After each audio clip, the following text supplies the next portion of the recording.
My name is Maged Youssef. I am an associate professor in the Faculty of Architecture, Design and Built Environment, Beirut Arab University in Lebanon. My presentation is entitled Tracing the Representations of Light in the Contemporary Church Architecture. Quickly, the definition of the church, it's a building used for public Christian worshiping. It's the house of God. So many people ask about the meaning of the church. Is it a location? Is it an event? Is it an identity? Many people agreed that it's a group of people. It's assembly of people or religious building. So in this research, the question is, what is the problem? Under the onslaught of contemporary architectural trends and digital design, I will show you now some examples for contemporary churches, and let's see.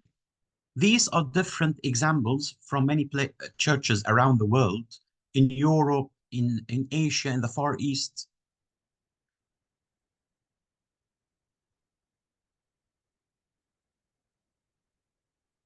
There is a focus on materials, building forms, and construction technologies. They are very wonderful pieces of architecture, but will technology become a substitute for value? In fact, some architects concerned with technology, with celebrating structure systems and power of parametric design, and a little bit missed or neglect the value, identity, and spiritual message. Some of these messages were almost gone. What are the architectural elements that can provoke the spiritual values? By making a survey on a number of Christian users, we found that we have 4 elements: design language of openings, dimension, size, and scale of church space, interior features, and light. So this research focuses on the light. The main aim of this research is to trace the representation of light in the contemporary church architecture as a catalyst to enrich the spiritual value. Throughout this research, I will not talk in everything in detail, so it will be just a quick and fast presentation. I presented definitions for the church, literature review, previous readings, and analyzed similar examples.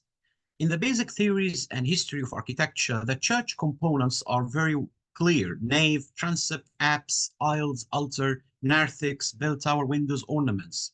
If we get back to history, just to trace the light in the religious buildings, we can find that the ancient Egyptian architecture, the builders knew how to focus the light on the statue of the temple. After years and centuries, the Roman architecture in the Pantheon temple in Rome, the builders focused the light through the oculus, which entered the daylight on the statues of the 7 gods of the temple. In the Renaissance age, in the Cathedral of Filippo Brunelleschi in Florence, he drew a cross of light in this dome through a lantern and circle squares in the drums. If we come to the contemporary architecture, of course, we know the very well-known architect Le Corbusier. He said architecture is the learned game of forms assembled in the light.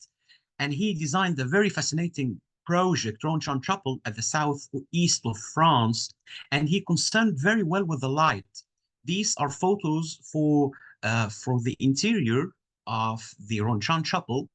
And metaphorically, he designed 2 towers. The small tower representing Jesus Christ, which he left the upper hall to enter the daylight, so this to represent that the light is the God, and another tower which represents the Sainte Marie, and he closed it. By time, in 1990s, Tadao Ando, the very famous Japanese architect, he designed the Church of the Light in Japan.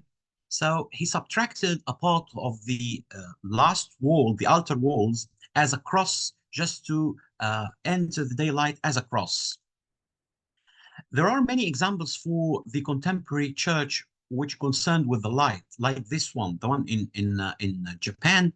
The architects segmented the roof into parts to let the daylight enter with segmented way. So I concluded in the theoretical study that there are 6 parameters of analysis just to trace the light. Type of light, form and location of the opening, meaning of light, intensity of light, capacity of space, and material of the opening. In the research methodology, I took 3 case studies in different places. One church in Japan, another one in South Korea, the third in Italy. The first church, I will not talk about it in detail, just to know the main idea, the main point. The architects Takeshi Hosaka, for this church, they look at this section. They designed the roof as 6 segmented surfaces with spherical shape to let the daylight enter through them. So what is the meaning of light in this church? The architects needs to represent the verses of Genesis, how God made the creation in 6 days. So they made 6 openings to let the daylight enter as beams on the worshippers.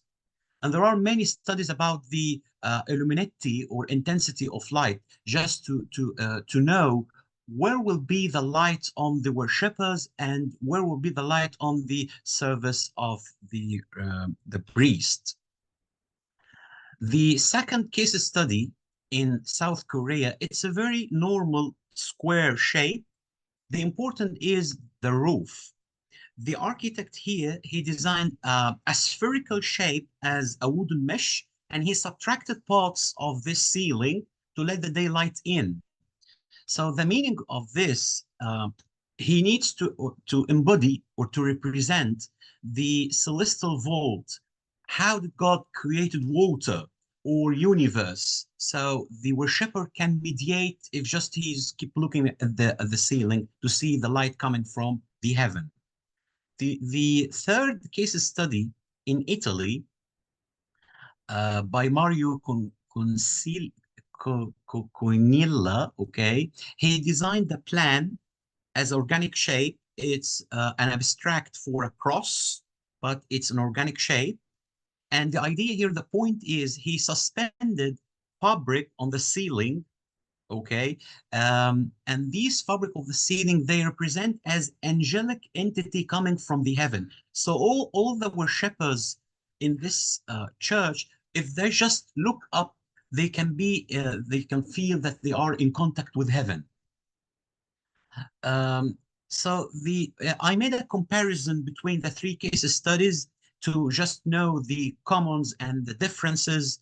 And I concluded the design language of the contemporary churches can welcome any trend of neo-brutalism, parametricism, installation art, and the secret is the sensitive treatment with the roof, with the walls. So just to wrap up the research, if we would like to trace the representation of light in the contemporary church architecture, we can trace natural light, artificial light, through stained glass, light fixtures, shadows and reflection, and the architectural elements that can strongly enrich the spiritual value in this time, in the present and future, through skylight, openings in the walls, holograms, kinetic elements, parametric design, and of course, the artificial intelligence.